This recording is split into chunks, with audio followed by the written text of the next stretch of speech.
And Kyle, I remember like asking him at the time, like, wait a minute, how did we get to this number? Where did this come from? And he said, Matt, how much money have you made this year?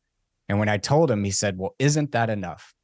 And I knew at that point, if I wanted to give back to the causes I cared about, pursue the passions I care about, and ultimately have the financial success that I envisioned for my life, I was going to have to find a different way. This is the Passive 25K podcast, a podcast built around the vision of creating wealth through passive income for ourselves and others. The idea of creating income while you sleep seems like a dream come true, but for most professionals, turning this into a reality is a different story.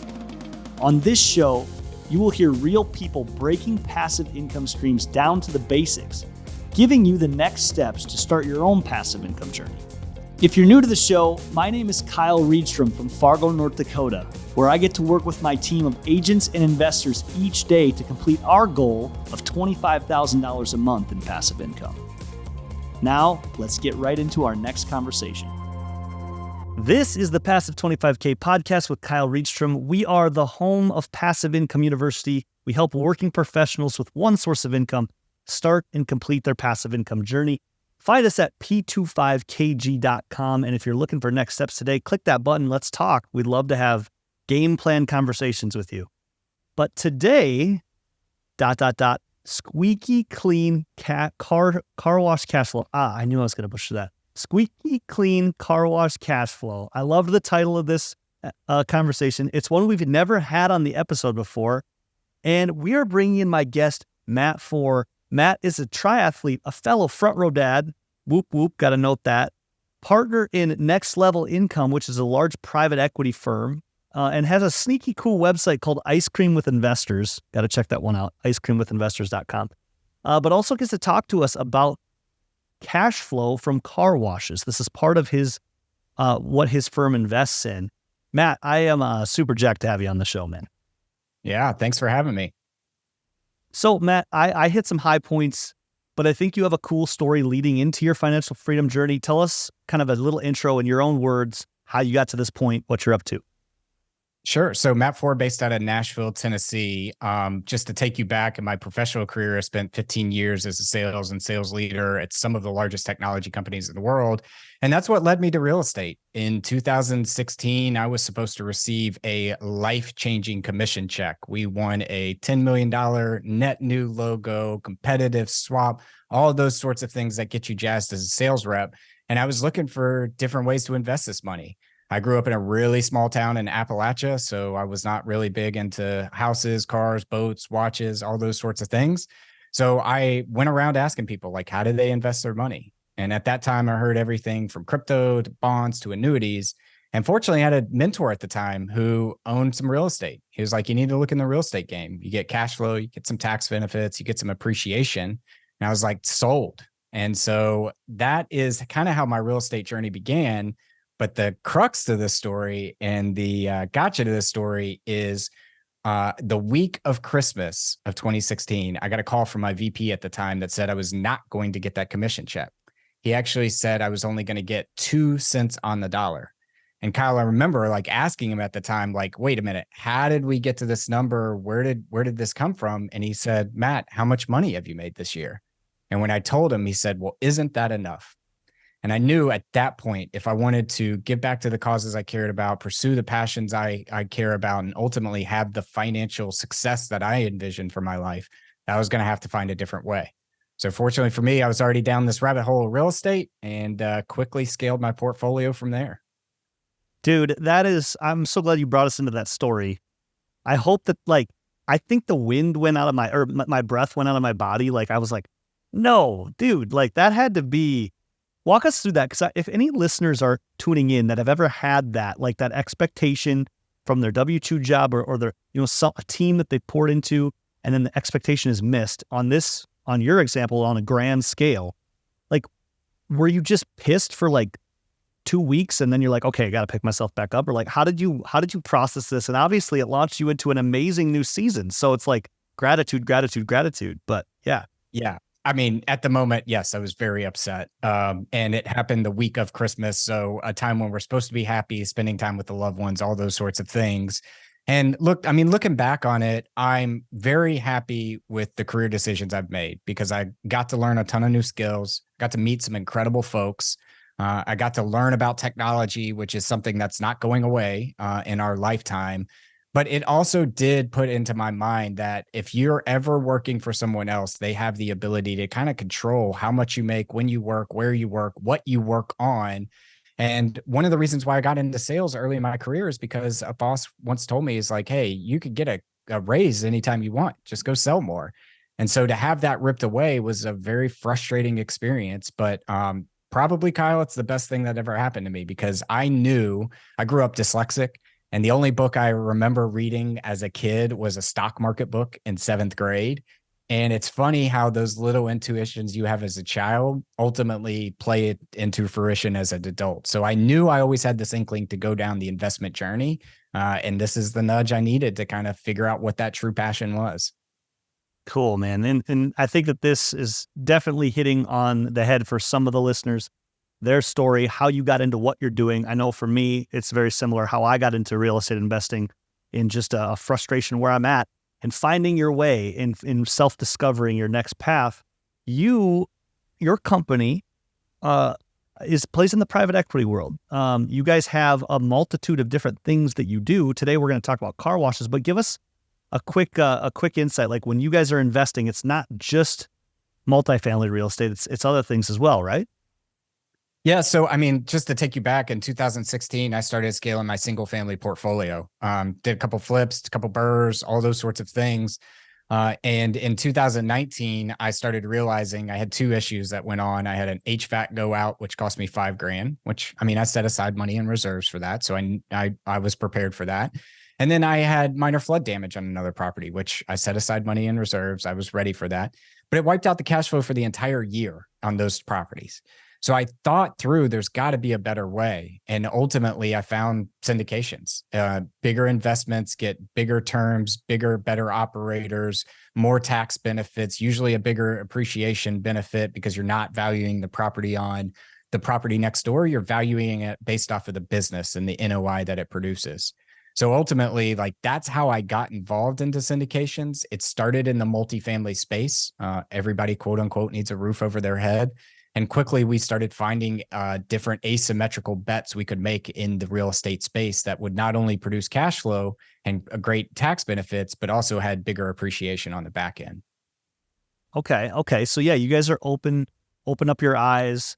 You're saying, hey, let's look into other, aligning sections of like investing and in different things, one of which is car wash, like car wash business. So I want to take you to like how you guys broke into that space initially, or when that like was like, hey, let's look into investing in car washes, or that whole world. Yeah. So a couple of things. I'll tell the story the way I interpret it, and I'm sure my partner will tell it a different way. But ultimately, we had a very fortunate opportunity to kind of rub shoulders with Shaquille O'Neal.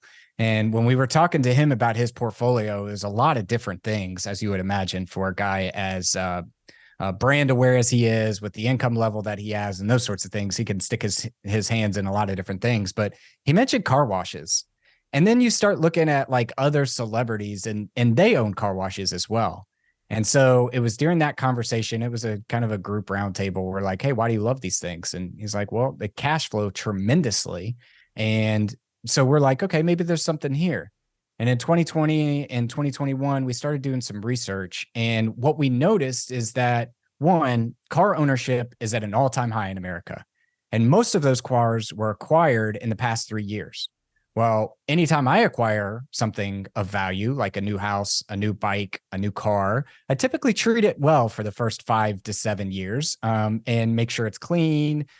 You're doing the upkeeps and stuff like that. So we're like, okay, that's a positive trend. The second thing we noticed, and the thing that got us really excited about this space, is how disfragmented the industry is.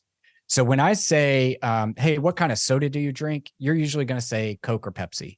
When I say, what type of toothpaste do you use? You typically say Colgate or Crest. When I say, what type of car wash do you use? You're going to say the local mom and pop around the corner. So there's no real big industry brand in this. The largest car wash operator in the country right now is Mr. Car Wash, and they're publicly traded, the only publicly traded one, and they own 4% of the market share. So when you look at Coke and Pepsi, it's like 40%, 42%. Colgate and Crest, it's like 50%, 48%. When you look at car washes, the number one car wash provider owns 4% of the market share. We believe that over the next 10 years, there's going to be a mass consolidation in this industry, and we just want to be a part of it. Dang. Okay. That's a lot. First off, the first part is like, you got the advice from Shaq. So I hope everybody's eyebrow raised there, but no, I mean, I've seen this too. Like, car washes pop up and you're like, hey, who's doing that? And they start to look similar, or someone's doing multiple on similar, main traffic roads. It's like, okay, how could this work? And so I mean, you guys got that information. You're like, okay, we like what we're seeing. It's passing the smell test. And now you're kind of like, let's do this probably. Did you get to that point? And then all of a sudden you started looking for opportunities? Is that how that worked? Yeah, pretty much. It's important to note that there's 3 different types of car washes, and we had to pick which segment we wanted to be in. So just to run through those real quick, there are the self-serve ones, and those are the ones that I call you're going to go wash your dog in, right? They have the big sprayers, you put in 50 cents. There's no technology around them. You're just looking for a clean wash. That's where you go for that. The next step is really like a full turnkey automatic. And those are the ones where you see there's 50 employees, they're outside spit shining your tires. They've got the big long tunnels, all those sorts of things. We didn't really like that either because the expense of running headcount and the inflation we were seeing at that time, it didn't make sense. So there's this middle market that we thought was the best type of asset to go after, and that's the express bay tunnels. The express bay tunnels are the 130 foot wide tunnels. They're usually at a standalone location. So they're not outside of a Citgo, not outside of your Walmart, those sorts of things. They're a standalone location. They've got a couple vacuum cleaners. They've got some air fresheners. There's some revenue generating opportunities there. But overall, very low overhead. We might have less than 5 people on site at a specific wash, each location. Because we've got technology around license plate readers. We've got vending machines that can accept credit cards, can accept coins, all those sorts of things. And you just pay which wash you want, pull into the tunnel kind of drives you through, and you're off onto your merry way. So that's kind of the section of the car wash industry that we decided to go after. Yeah, that's important to note too, breaking it down. Okay, that makes a ton of sense from an investing standpoint. I want to talk numbers, but that I can see where that starts to pencil out. And then you're saying, okay, we know where we want to go with this. Now, did you have to go into like building these, or can you acquire them, or a mix of both? How did that look? Yeah, so we to date have only acquired existing facilities. We have acquired 2 facilities that were in the process, the late stages of building. So they were basically ready to go in the next 2 months, and we are acquiring assets in a similar geographic market. So it kind of made sense to bolt those in. But for the most part, we are only acquiring existing facilities built in 1995 and after. So we're not going after the 1970s self-wash that might have some very deferred maintenance on it. We are going after newer quality assets where we can do some renovations, but we're not looking to do a bunch of heavy renovations. Our value in the car wash space comes around branding, subscriptions, and using our reach and our locations, the amount of locations we have in our portfolio, to negotiate better chemical terms than most of the mom and pops can go negotiate. Gotcha. Okay. Yeah. So you went after ones that, like, some of them were kind of in that new construction category, but again, existing, happening. You acquired. How many of these do you guys have in your portfolio? We have 30 today. Okay. Gotcha. And I mean, when it comes to this, it's high cash flow, automation. So, I mean, do you guys have like a vision around like, hey, we like this enough that we want it to be X amount % of like our portfolio, or is it like something you'll continue to kind of have be the makeup of your funds? Yeah, I think a better way to answer that would be our goal has always been to get to 100 locations by 2025. So Okay. at 2025, with 100 locations, we are a top 12 car wash provider in the country at that point. And I put myself in the shoes of a sovereign wealth fund or a big PE firm that wants to consolidate the industry. They don't start at the mom and pop that own one location, say, hey, can I negotiate a price for your one location? They're going to start at the top and say, hey, we want your 400 locations. And then they work their way down. And the way I describe it is at 100 locations, we're at least getting a phone call, right? And it'll be up to us at that point. Do we really want to hold on to this portfolio and refinance out? Do we want to sell to a larger conglomerate that wants to go consolidate the industry? Or do we even have the option of looking at, could we take this public through an IPO? So those are kind of the different exit options that we have, and happy to talk through multiples and kind of how we're having those conversations and structuring them.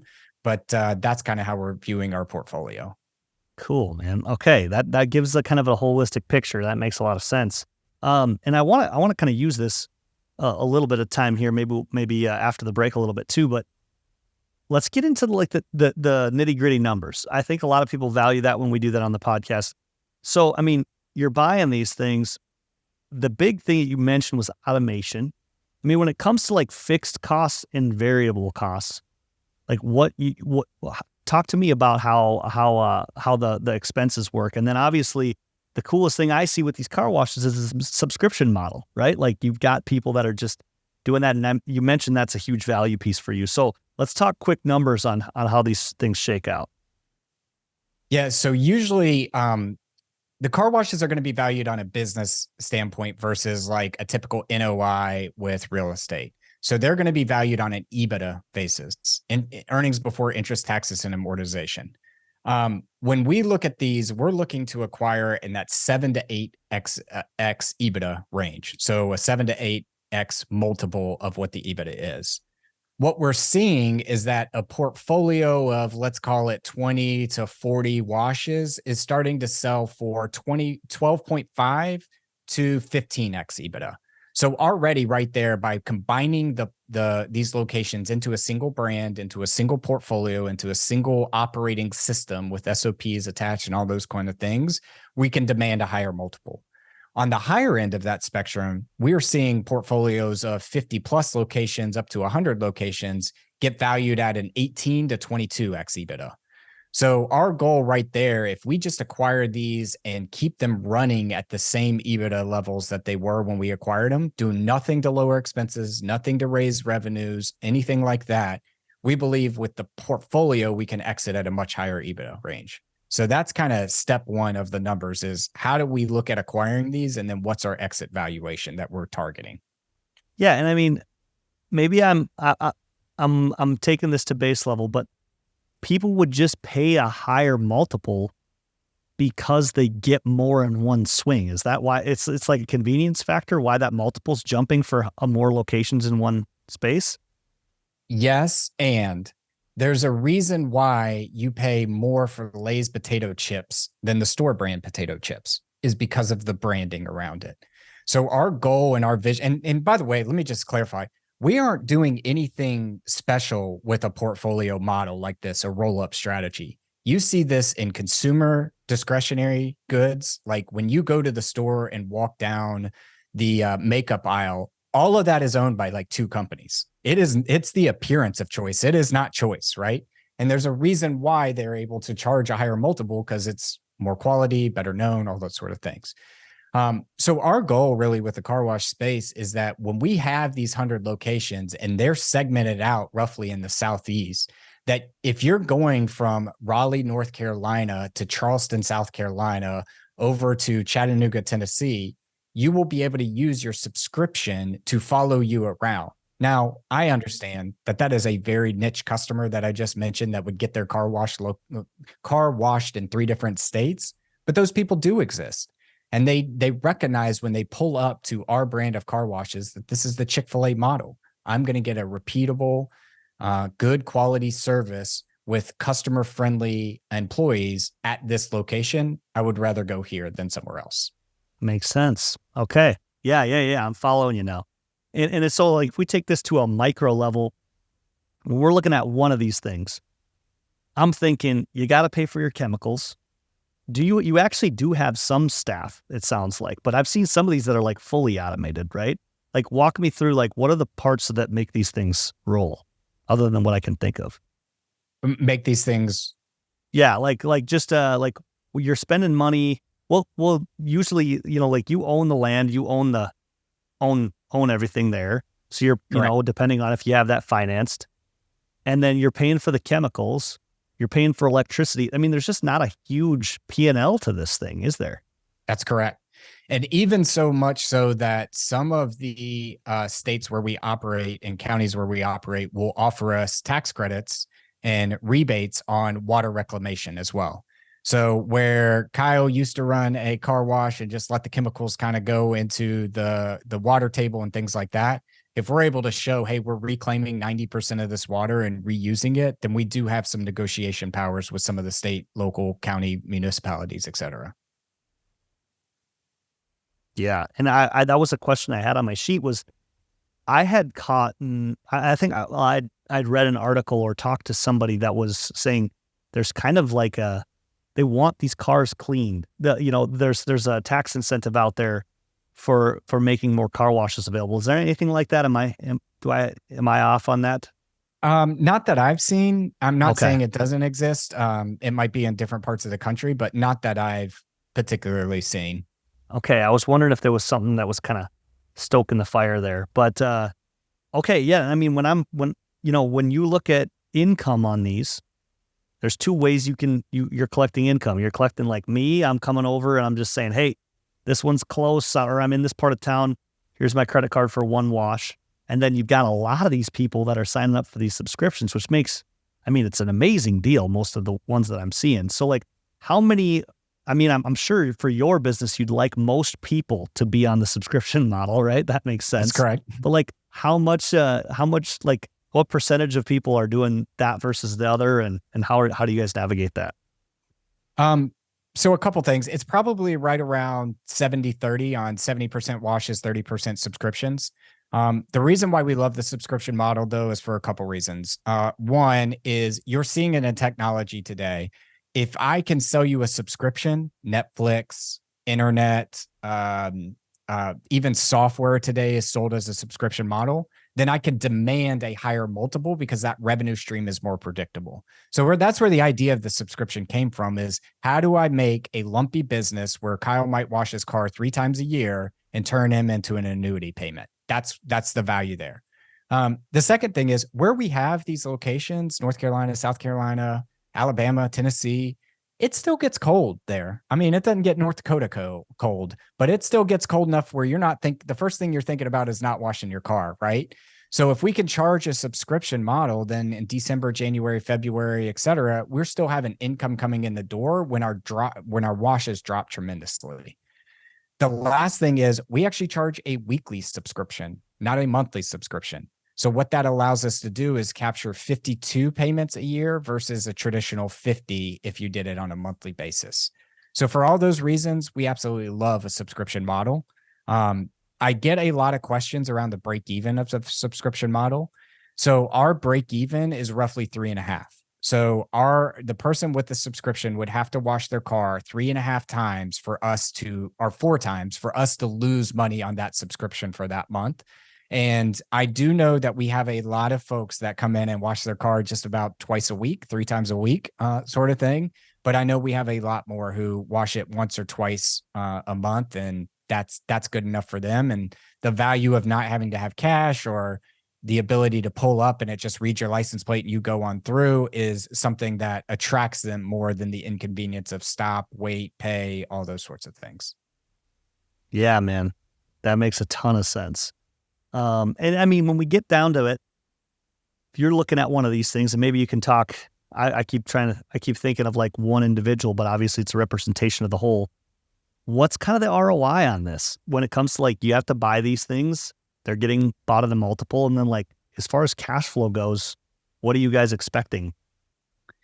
Yeah, so I don't know how to directly answer that question because every location is different and every offering is different. But essentially, we expect these car washes to run at a 60% margin basis, 60% margin net operating margin, essentially. So that's after expenses, that's after labor. We are still able to keep 60 cents of every dollar that we receive into the income, into our revenue stream. And then how we bundle those up and pay out preferred returns and all those sorts of things. I mean, we have a standard model that we kind of go off of, but ultimately it's going to depend on the location, where it is, how new it is, what's the debt on it, those sorts of things.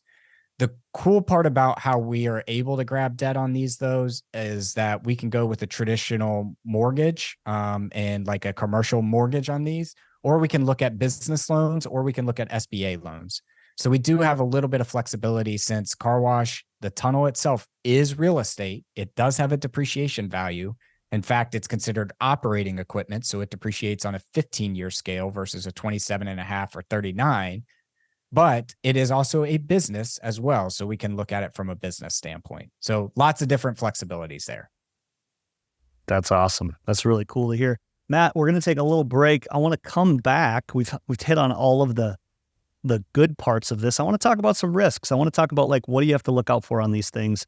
And yeah, we'll continue the conversation after the break. Hey gang, really hope you're enjoying the episode. I want to take just a little bit of time to highlight another episode that we have, episode 35, Freedom Through an Online Business with Sophie Howard. We shot this episode and got super excited about the offer that she had to provide, which is a community and a course teaching you how to buy an online business and create a truly passive revenue stream. When it comes to the passivity scale, Sophie's stuff is all the way 100% passive. She's living a fully passive lifestyle right now, doing things that she loves and working in businesses that she's really passionate about. And so if you haven't yet, check out that episode 35. And if you're curious about Sophie's program, there's actually an affiliate link in the show notes of that episode. You obviously get Sophie's course and her community, but it also helps us fund the operations we're doing with the Passive 25K podcast and helps us achieve our passive income goals too. So we think this is cool synergy. We think it's great value for us, for her, and for you as someone that's looking to add a revenue stream.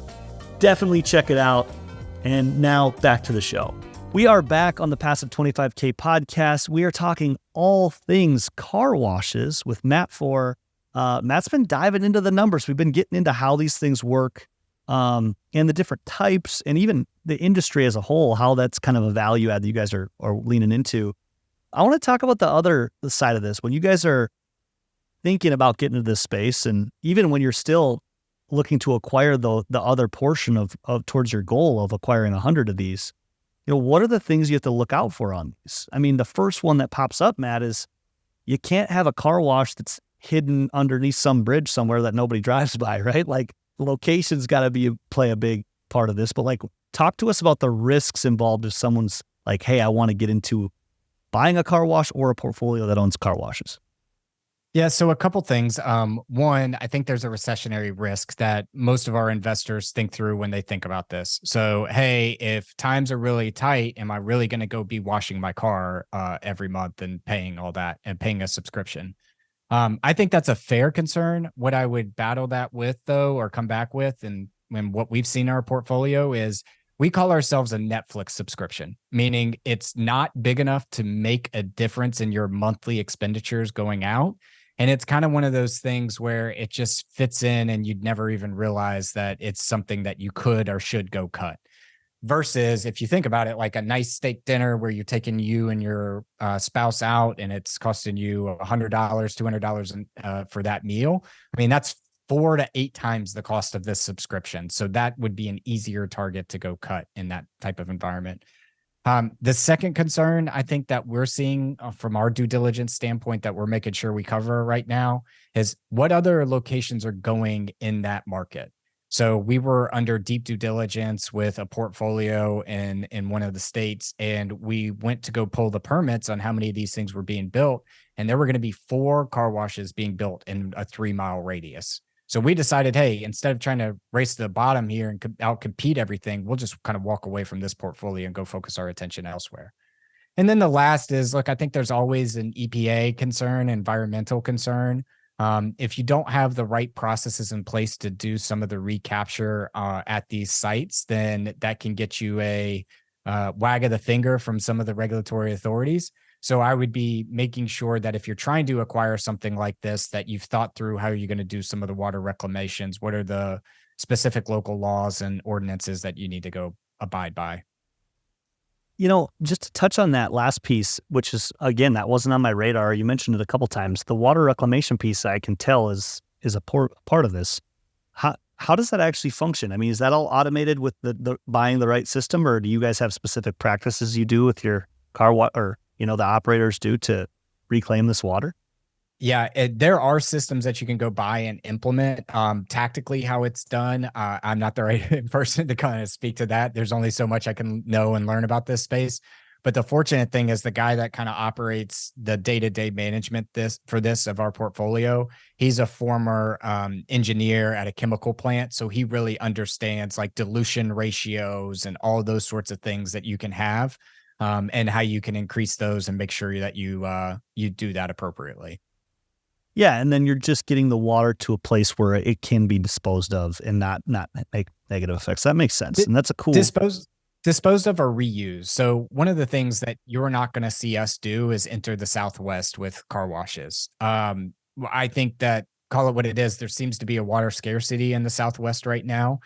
We don't want to have something that could be considered a luxury item in the Southwest. So we typically stay in the Southeast where we live and operate. But that would be a good example of, if drinking water is at an all-time low because of droughts or whatever that year, the first thing they're going to cut is like water maintenance for lawns and probably car washes. So that's something to kind of think about. I like that. That goes on that kind of more of a macro style location mindset when you're looking at these. I heard you're on the East Coast. You just said, the Southwest, you're looking at, well, they have a water scarcity. That's a cool point. When you're looking at these markets, like what's the ripe market for car washes? Because I was sitting here in Fargo, North Dakota, and I'm thinking, we have a lot of times where I wash my car and then it snows and sleets on me and the day after. And that's pretty good for the car wash business. You know what I mean? So. Yeah. Yeah. I think it's all about traffic count. So we look for locations where 40 to 60,000 cars are going by every single day. It doesn't mean we always hit that mark. It doesn't mean we'll say no to a deal that doesn't hit that mark. But ultimately, what we're looking for is 40 to 60,000 cars, and then ultimately the path of progress, right? So we're not going to go in downtown Atlanta and buy a car wash. What we'd rather do is be near the suburbs where we know they're about to build 10,000 homes or 1,000 homes or something like that. So we look for areas like that.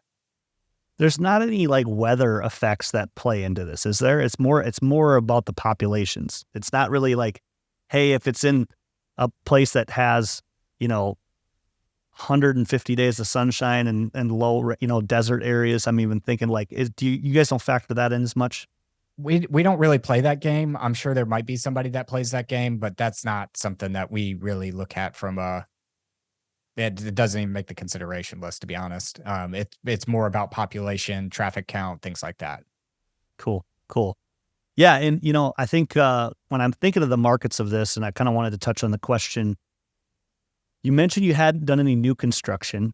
I see, I'll use my market as an example. There was many years where we didn't have any really car wash. Like we had like 2 or 3, it seemed like. And now somebody's had this idea in our market where now it's like a running joke. It's a meme that goes around on social media that says like, oh, look at another car wash gracing the skyline of Fargo, North Dakota. And it's like, but they're popping up more and more.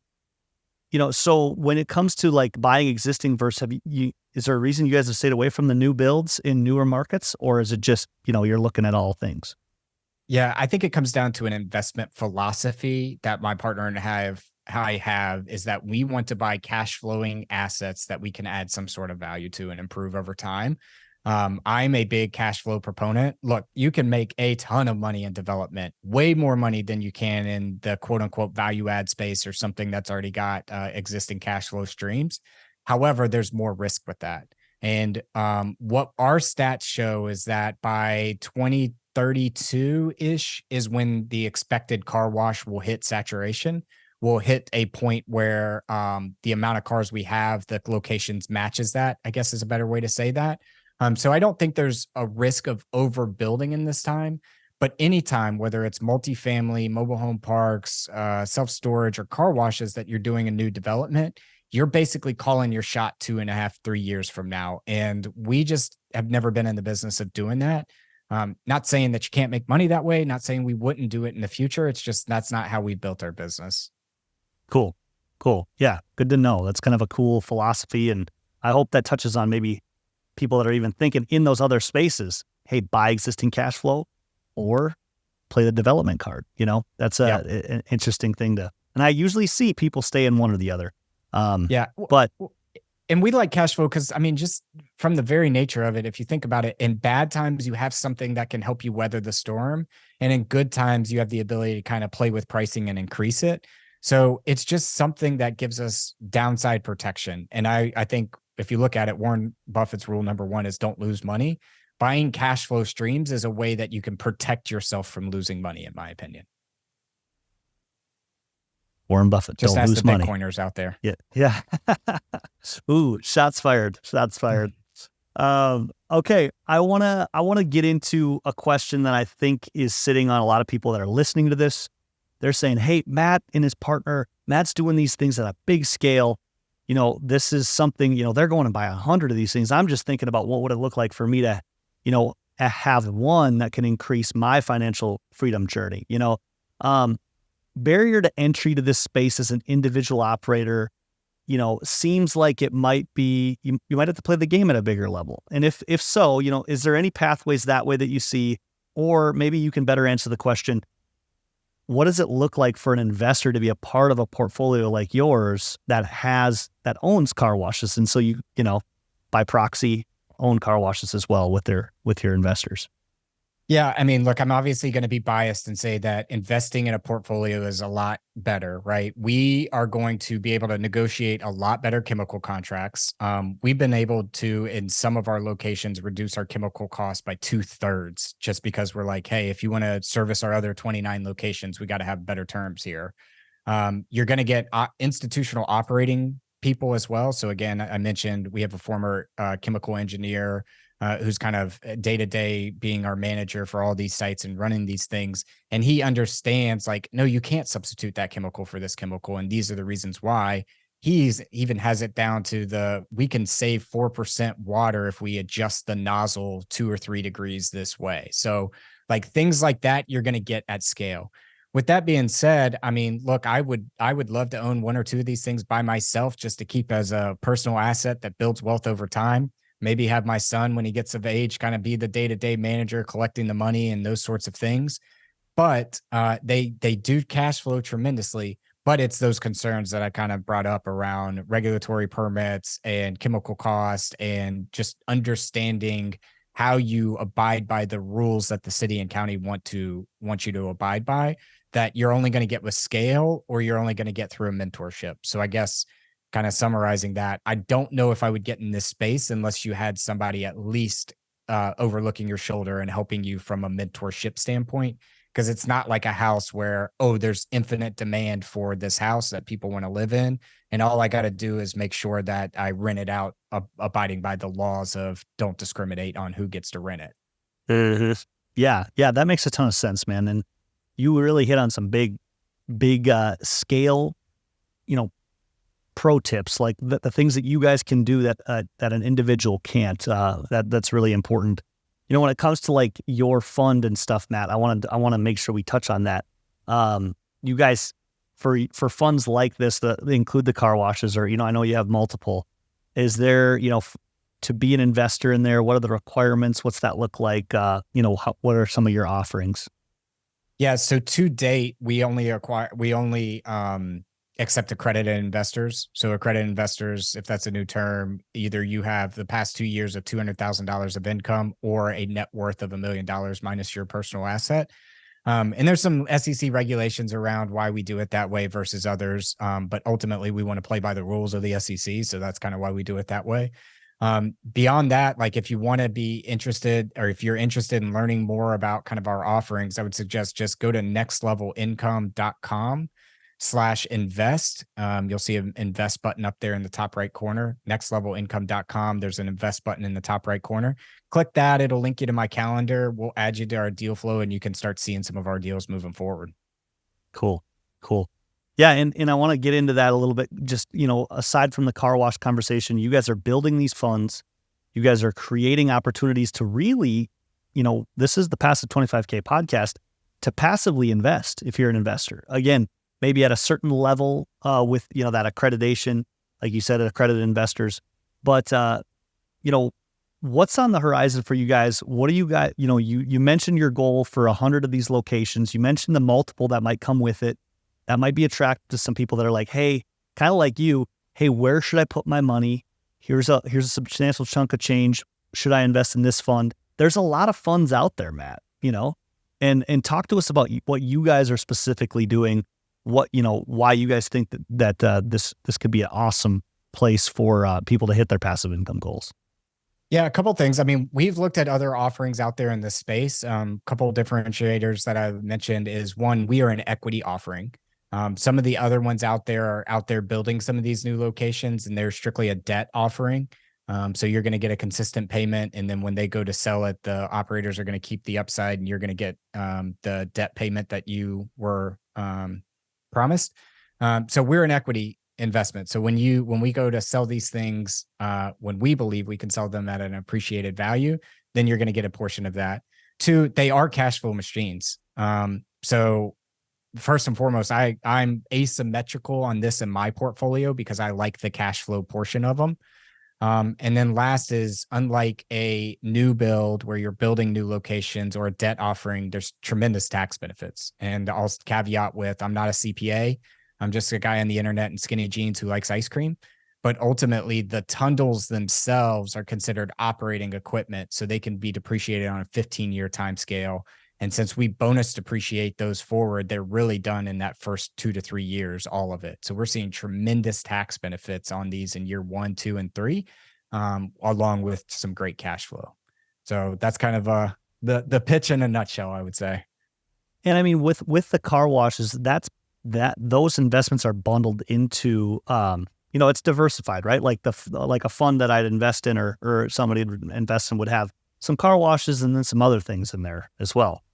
No, sorry. Our funds are only car wash specific. So what we'll do is we, at this time, for instance, have 40 some odd car washes that we're in deep due diligence on. What I define as deep due diligence is like we're visiting the sites, we're talking to the county, we're pulling permits, all those sorts of things. When we see that we can close on 4 to 8 of those, let's call it, then we'll pop those into a fund, open up the fund, raise the capital, close on those locations, move the fund off to the side, pull 4 to 8 more from our due diligence pipeline. So that's kind of how we've operated. So you will have direct access to those locations in that fund, but you'll get the benefit of when we sell the portfolio as a whole, being the higher multiples because we have the portfolio. That makes sense. And I think that is a little different than some other ones where it's kind of like you're investing in a big chunk. This is really like, hey, these are 8 locations. This is where they're at. This is what I'm investing in. This is where my money's going. That's cool. And like you said, getting attached to some of those prompts for deal flow, go to Matt's website, nextlevelincome.com, and you can click that button and you can have that conversation of how to get updated on when you guys do those things. That's awesome, man. Yeah. Matt, just give us a quick vision cast, what you guys are doing. We've caught the little tidbits. Just tell us, in the next 5 to 10 years in all the things you're doing, what's on the horizon for you guys? Yeah. So we're going to continue with this fund structure: car washes, mobile home parks, apartments, and senior funding are kind of housing are kind of things that we're bouncing around in our mind right now. But ultimately, look, I think we connected through an organization called Front Row Dads, which is people that are dads that are trying to be better fathers than they are businessmen, but are rock stars in both. And both my partner and I are fathers. He has 2 sons. I have a son and a daughter. And that's what we care about. When you solve this money problem in your life and you don't have to worry about where's your next meal coming from, is the house going to be paid for, things like that, then our belief is that you can show up more intentionally for those that you care about, the passions that you have and the causes that you care to give your life to. So that is our goal ultimately, is to help people have their money working harder for it than they do for the money. And hopefully we can be a part of somebody's journey that way. Boom. Drop the hat on that one. I love it. That's very similar to people that are listening. Matt, we can tell we're completely aligned with that here. And I think there's no greater mountain to climb than that, solving that money problem, like you mentioned, because then we can truly invest ourselves, resources, and time in the things that fascinate us. Matt, it's been a joy having you on the show, man. Love what you're doing. Thanks for shedding light on this specific income stream that we've never talked about, man. It's just fun to talk about, and I can tell you guys are going to great places with it. I just want to give you one last shout out. If people want to see what you're up to, people want to catch, I know you have a podcast, where can people find you, Matt? Yeah, two places. One, the podcast is called Ice Cream with Investors. I'm just a fat kid trapped in a skinny man's body. So I love ice cream, and we bring on different folks from the real estate industry to talk about their niche and what they do in that industry. So check us out on any of the podcasting apps. And then last is nextlevelincome.com. You can click that button in the top right corner to say invest. It'll link to my calendar. And look, whether it's, if you want to talk about University of Tennessee football, being a dad, or car washes, I'm happy to talk to anybody about anything that progresses them along their journey. So feel free to reach out. Cool. Thanks, Matt. And I'll end this episode asking you, the audience, what I always do. What's one action step that you can take based on what you heard? Don't wait. Action is key. Matt's an amazing guy to talk to, so maybe that's your prompt. And if you're currently on your passive income journey, reach out to us. Tell us your story. We truly believe that we can accomplish financial freedom better together. This has been another episode of the Passive 25K podcast with Kyle Reedstrom. If you liked what you heard today, I encourage you to subscribe to our YouTube channel and like this video so we can get more of these conversations out to people that are curious about starting their passive income journey. And if you are thinking about starting your passive income journey, the next steps are to go to our website at p25kg.com and hit apply. This will get you into our application to join our community called Passive Income University, where you can learn everything there is to know about starting and completing your passive income journey. Thanks again for tuning in. I'll catch you next time for another conversation on the Passive 25K podcast.